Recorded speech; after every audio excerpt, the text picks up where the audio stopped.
On today's podcast, we're talking about how some of the best leaders, teams, and organizations practice unreasonable hospitality in order to create the compelling cultures that others want to be a part of. I'll explain. Welcome back to the Thermostat with Jason Barger. If you're currently on a commute, a walk, or just a micro break in your day, glad you're making time to step back, to think, and to reflect on the next steps on your journey. I've never been more convinced the best leaders and team cultures in the world are the ones that make time to step back, breathe in good oxygen, and calibrate their thermostat. I hope today's conversation leaves you feeling grounded and inspired. Now let's dive into today's topic to engage our minds and hearts in order to authentically lead and create compelling cultures wherever we are in the world. Hey everyone, it's Jason and welcome back to the Thermostat podcast. Wherever you are and however you're coming to the podcast today, welcome in. So glad you are here.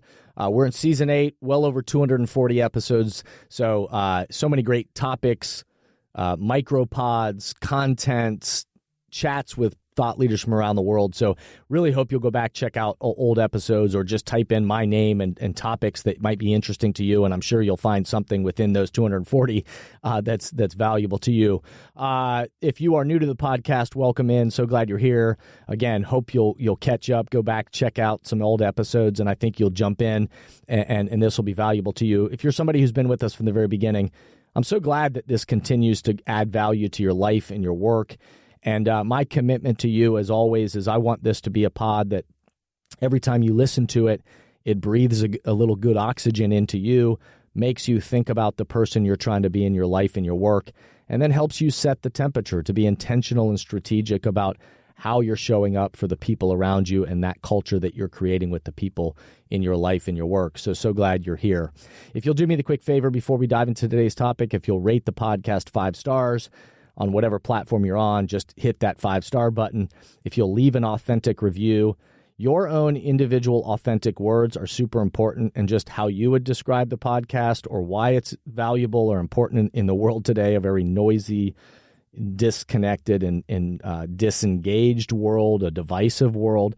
What is it about these messages that might be helpful? And then lastly, every time you share the podcast, if there's episodes that resonate with you and you share them on social media, invite other people to listen, or on your team at work, if you share them and say, hey, check this out, let's talk about it. All of those ways help share these messages, amplify them further in the world. And that's the point, is to do that and to share it with the people around so that these messages can reach further and further. So thanks for everybody that takes the time to do that. I truly appreciate it.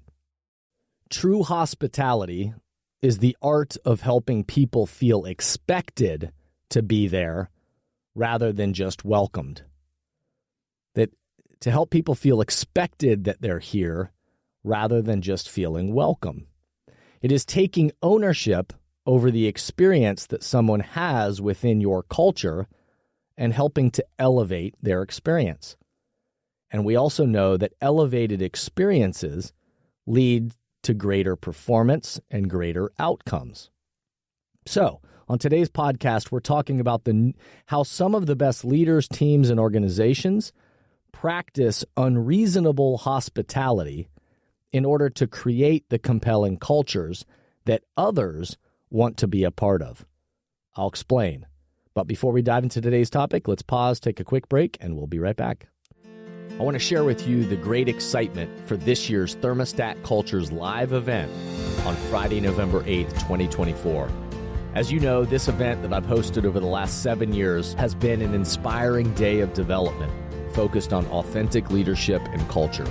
I've been joined by powerful voices like Howard Behar, former president of Starbucks, Shane Battier, 2-time NBA champion, Jenny Britton, founder of Jenny's Ice Cream, Jessica Jackley, co-founder of Kiva, Cameron Mitchell from Cameron Mitchell Restaurants, Greg Oden, and on and on and on.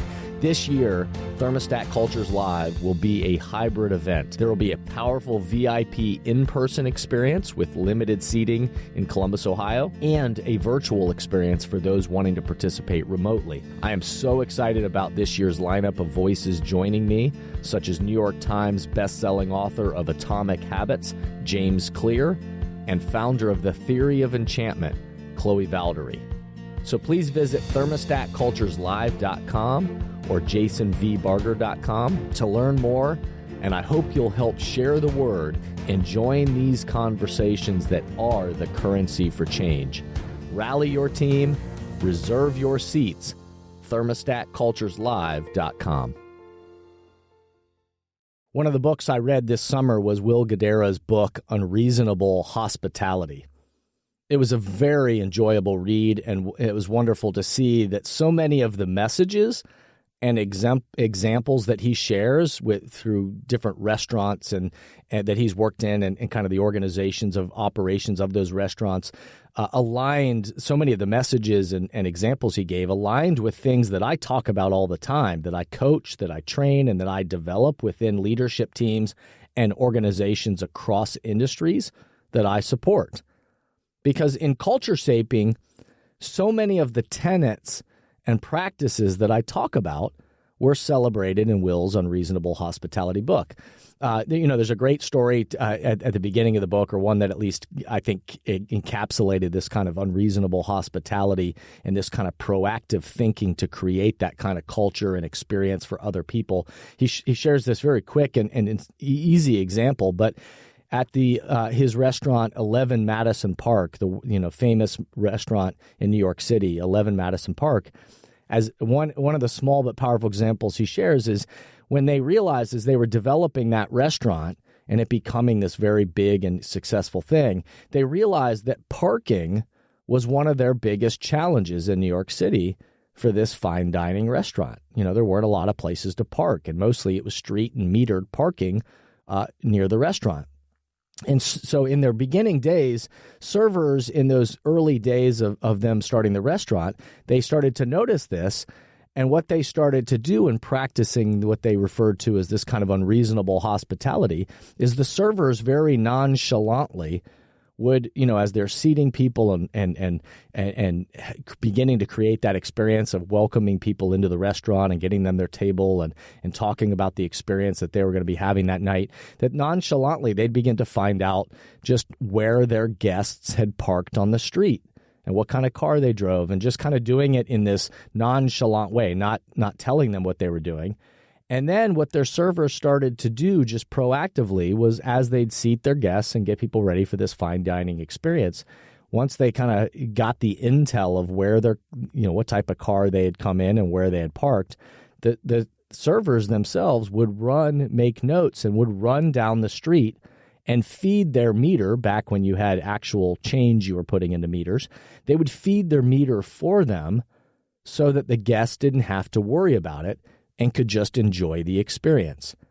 That what they started to think about in terms of unreasonable hospitality was, how can we remove the obstacles that might be in the way of our guests' experience, and then practice that kind of proactive hospitality.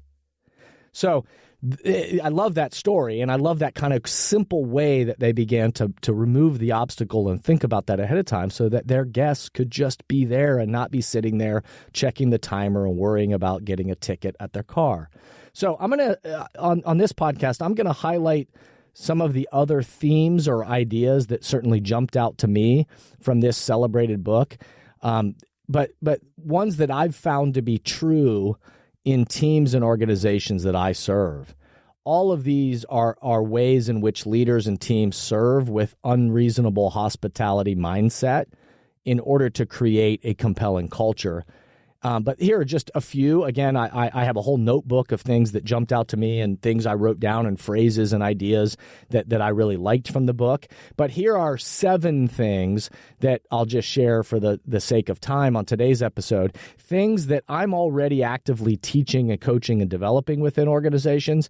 But it was great to see Will identifying these as kind of non-negotiables in his experience and operations in how you create a culture that has this kind of a culture of unreasonable hospitality. The first idea I'll highlight that he talks about is a culture of hospitality is one where people feel seen, they feel valued, and they have a sense of belonging. So as we begin and we're even thinking about what would be some of those characteristics of a culture of hospitality, it's where the people involved, they feel seen, They're recognized individually. They're listened to. They can see that with empathy, you are seeing them as a person. You also value them. So their time, their energy, their money, they're all of those things. You value them, and that there's a sense of belonging, that you are expected to be here. You're not just welcome to be here. You're kind of expected to be here. The second idea I loved, which, again, all of these are concepts and ideas that I talk about and support within my development of people and culture and clarity of mission, vision, and values within organizations. But I love some of these that are worth repeating. The second thing is people never forget how you made them feel. Maya Angelou, the poet, she's the one that taught us this, with the great quote that she has that many people talk about, but that people will forget what you said, and people will forget what you actually did for them, but they'll never forget how you made them feel. And so what is that feeling that we want people to experience within our culture? Third thing is language creates culture. Will talks about language creating culture. The way I say it is language drives behavior. So language alone doesn't create culture, but language can help drive the behaviors we want. And Will saw this in his restaurants, and he watched them achieve this great success. And what he would say, and what I would echo, is that if you can't articulate the culture and experience that you're trying to create, then it won't exist. So you have to have language that's going to drive the behavior and help create the culture that you want. The fourth thing I'd highlight is this idea that people who erode culture don't deserve to stay. This is sometimes a hard thing to talk about within teams and organizations. And many times we need to do this very gracefully by still caring about people and showing respect to people and helping people transition and whatever might be next for them. But if somebody on our team or within our organization is eroding the culture, then they don't deserve to stay. So we have to move people on who aren't committed to or aren't willing to positively contribute to the culture. And even if they are quote unquote high performers, eventually they will undermine the culture, and it isn't worth keeping them around. And so again, it's not a right that you get to stay and be a part of the culture. It's a privilege, and one that you need to opt into. And so people who are eroding the culture, they don't deserve to stay. Now, you can coach them, train them, develop them, invite them in, and help shift behavior. But over time, if they show they aren't committed or aren't willing to positively contribute, then they don't deserve to stay. The fifth element, I would say, and that Will talks about, is the power of the 30-minute huddle. I talk about this in a lot of exercises I lead with teams and organizations. I have this model and this framework around a solutions huddle, but a way in a 20 to 30-minute amount of time to find moments for coaching, for developing, for anchoring the values of your organizations, to catch people doing and living the values, and a time to huddle and plan out to inspire people and refocus people and help communicate openly. And in his book, Will talks about the power of those quick 20, 30-minute huddles and what impact that had on their operations, and this creating and sustaining this culture of unreasonable hospitality. The sixth thing that he talks about is dreamweavers wow people. In all of his restaurants, he identified these people that he referred to as dreamweavers. And these were people that they inherently could do this well, but also they began to train and develop people to think this way, to instill in your people the ability and encouragement to notice what would help make this person's experience better. And how could I go above and beyond to make that person feel welcomed or feel valued or feel that sense of belonging? And an example of a dreamweaver was one of those, again, those people in the beginning days of the restaurants, a dreamweaver that noticed, hey, this obstacle in the way is my person's checking their watch all the time because they're worried they get in the middle of their meal, they got to stand up from their hot food and run out and put, change in the meter. Then I can be a dreamweaver and I can take that obstacle away and I could do that for them. And so dreamweavers are these people that are always looking at ways to wow people, to the ability and encouragement to breathe good oxygen into the culture by going above and beyond to make someone feel welcomed, value, and that sense of belonging. And every culture needs these kind of dream weavers and these people that kind of think that way and are encouraged and developed to think that way. And then lastly, just for today's podcast, there's so many great messages in the book, but for the sake of this brief podcast, I'll just focus on this one last message, which is don't run from what you don't want, run toward what you do want. Don't run from what you don't want, run toward what you do want. Help you and your team name and claim what is that culture you want in the future. What are the actions and behaviors and the way we collaborate and the way that the type of hospitality that we're going to create for people? And don't talk about what you don't want. Run towards what you do want and get everyone running in that direction. So, some questions to ponder for today. How could your team or an organization practice unreasonable hospitality? And thinking about what would unreasonable hospitality look like for you? Who has lost the privilege of being a part of your culture? Are there people that are maybe eroding that culture and maybe either coaching is needed or maybe they don't deserve to stay any longer? And what is the future you want to help people run toward? And how could you have that power huddle? Or how could you have language that's going to drive the behavior you want in the future to help people feel and be a part of that culture that you're trying to create into the future? So I hope today's episode got you thinking in some ways. If any of these topics, if you have questions about it, or if a support to your team and organization would be helpful, email us info@jasonvbarger.com, info@jasonvbarger.com. And we'll continue to reach out and try to support you in the best ways we can.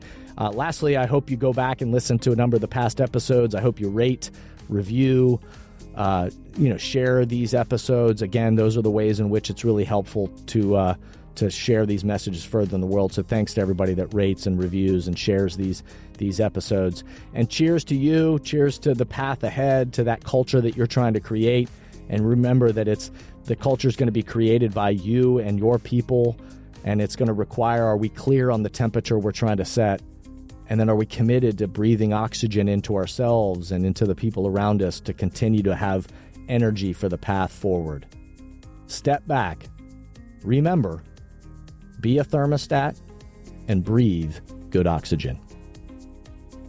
Thank you for listening to today's podcast, and I hope the messages and questions stimulate positive change along your path. As always, if these messages resonate with you and add value to your life, I hope you'll help amplify them throughout the world.